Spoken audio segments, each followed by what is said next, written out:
Good morning, students. Myself Kamlesh Oja. In this video, I am going to explain to represent root 9.3 on number line. So for this, first draw a line L. एक line L draw कर दिए, ये इस तरह से एक line L draw कर दिए, उसका नेम भी दे दिए L and mark 3 points A, B and C such that AB equal to 9.3 units and BC equal to 1 unit. तो अब ये कैसे करोगे, तो ये स्केल रख करके करना है।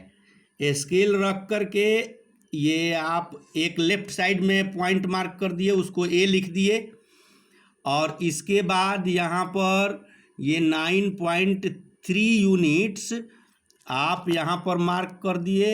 ये 9.3 स्केल पर, यहाँ पर सेंटीमीटर है ना, उसी को आप ले लिए यूनिट के रूप में। और ये फिर 10.3 यानी 1 यूनिट हो गया ना, ये 9.3 to 10.3। अब क्या करना है कि with A and C as centres taking more than half of ये ए सी एज रेडियस, ए सी का मिड पॉइंट हमको फाइंड करना है। तो एक बार ए से लेकर के मार्क किए आर्क, एक बार सी से उतना ही रेडियस का लेकर के मार्क किए और ये ऊपर नीचे दोनों आर्क ड्रॉ किए। They will intersect at a point. तो अब उसका पोजीशन ले करके, पोजीशन इस तरह से ले करके और पॉइंट ये मार्क कर दिए, ओ हो गया। अब क्या किए कि with O as centre, with O as centre taking O as radius, O A को रेडियस ले करके, क्योंकि ओ से जितना डिस्टेंस ए का है उतना ही सी का है, तो टेकिंग ओ एज रेडियस और O C as radius also you can say draw a semi circle. अब यहाँ से एक सेमी सर्कल आपको ड्रॉ कर देना है। ये सेमी सर्कल ये निश्चित ही सी पर जाएगा। अब क्या करना है, अब देखिए ये एट पॉइंट बी, ये बी जो पॉइंट लिया गया है 9.3 पर, वहाँ आप स्केल से भी ड्रॉ कर सकते हो, सेट स्क्वायर से भी आप ड्रॉ कर सकते हो। Draw a perpendicular line. अब ये स्केल से या सेट स्क्वायर से, तो लाइन पर लाइन को, उसमें जो ये लाइनिंग बना हुआ होता है ना, ये लाइनिंग स्केल पर लाइनिंग बना होता है, उस पर बाइलेंस करके पूरी तरह से अच्छा से, और ये एक ड्रॉ कर दो। ये ड्रॉ कर दिए। It will intersect the semi circle at point, suppose कि that point is P, P.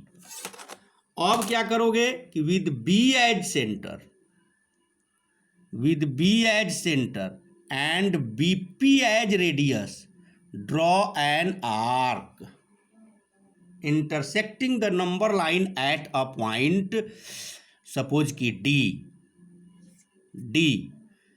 It means ये B D equal to root 9.3। तो आप बी पॉइंट को 0 से इंडिकेट कर सकते हो। तो ये बी को या एक अलग नंबर लाइन लेकर के यही लेंथ मेजर करके 0 से आप मार्क करके आप इंडिकेट कर सकते हो। तो आई होप कि यू विल अंडरस्टैंड नाउ। अब देखिए, अब मैं आपको इसके जस्टिफिकेशन के विषय में एक्सप्लेन करूँगा कि ये कैसे हो गया कि B P equal to root 9.3 कैसे हो गया। तो इसके लिए क्या करेंगे, यहाँ पर एक ये ओ से पी को ज्वाइन कर दिए। जस्टिफिकेशन जब करना हो तब, जस्टिफिकेशन जब तक पूछा नहीं जाए एग्जाम में तब तक जस्टिफाई नहीं करते हैं। तो इसके लिए आप ये ज्वाइन कर दिए और लिख दिए यहाँ पर कि join OP, OP. After that in triangle BOP, in triangle BOP अब ये इस बीओपी में ओपी जो है वो OP equal to OC equal to OA, OP equal to OC equal to OA, ये तीनों हाफ है। ओए क्या है? एसी का हाफ है, एसी का आधा है। ओसी भी एसी का आधा है। एसी कितना है? तो 9.3 प्लस 1 यानी 10.3 है एसी का लेंथ, इज इक्वल टू 10.3/2। तो एक लेंथ तो आपका आ गया ओपी। अब ओबी जब फाइंड करने जाते हो ओबी, तो ओबी इक्वल टू क्या होगा? ओसी माइनस बीसी, ओसी माइनस बीसी। तो ओसी क्या लेंथ क्या होगा? तो 10.3/2 इसमें से 1 माइनस कर दिए, यानी कि is equal to 10.3 -2/2 is equal to 8.3/2। तो आप राइट ट्रायंगल, ये ओबीपी इज राइट ट्रायंगल, ये तो Pythagoras theorem we can apply. तो बाई पाइथागोरस थ्योरम, तो पाइथागोरस थ्योरम से आप क्या पाए कि बीपी का लेंथ क्या होगा? बीपी इक्वल टू, तो under root OP square minus OB square. तो ओपी क्या होगा? अंडर रूट ओपी आपका 10.3/2, 10.3/2 इसका स्क्वायर कर दिए, और ओबी क्या हो गया?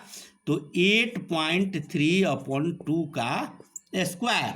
अब इसको आप सिंप्लीफाई करेंगे, इज इक्वल टू, तो A square minus B square equal to A plus B into A minus B, फिर स्क्वायर रूट दिए, और 10.3/2 प्लस 8.3/2 इंटू 10.3/2 माइनस 8.3/2। तो अब ये कितना हो जाएगा? 18.6, और ये कितना होगा? तो 2/2 घटाएंगे, 10.3 में से 8.3 घटाओगे तो क्या होगा? 2 होगा, यानी कि ये आपका हो गया, ये 18.6/2 इंटू ये हो गया 1, यानी कि आपका क्या आया? 2 से ये कट सकता है 9.3, यानी √9.3। हेंस आप लिख दिए, हेंस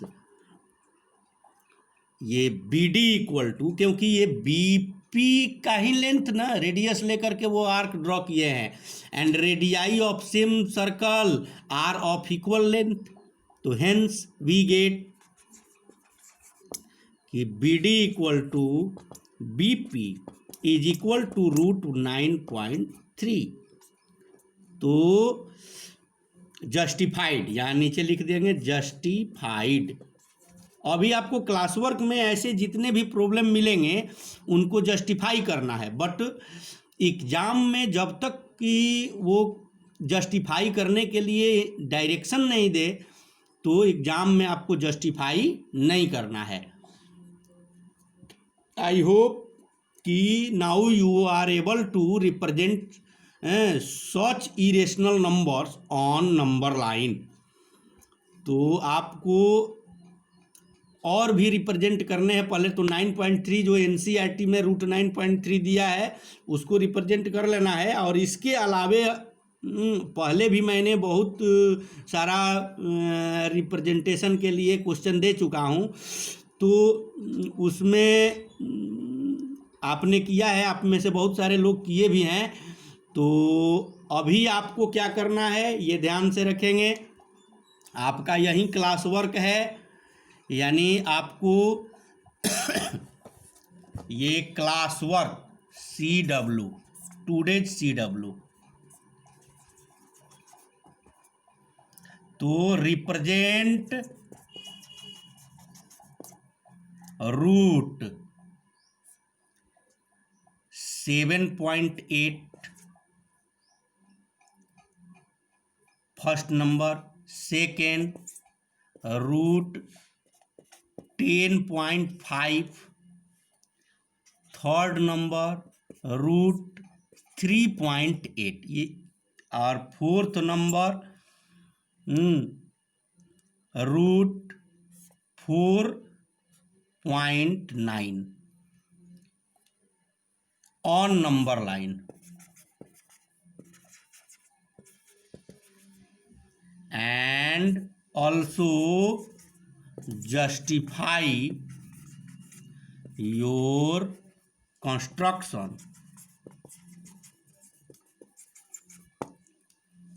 तो आप अब कर लेंगे। That's all, thank you.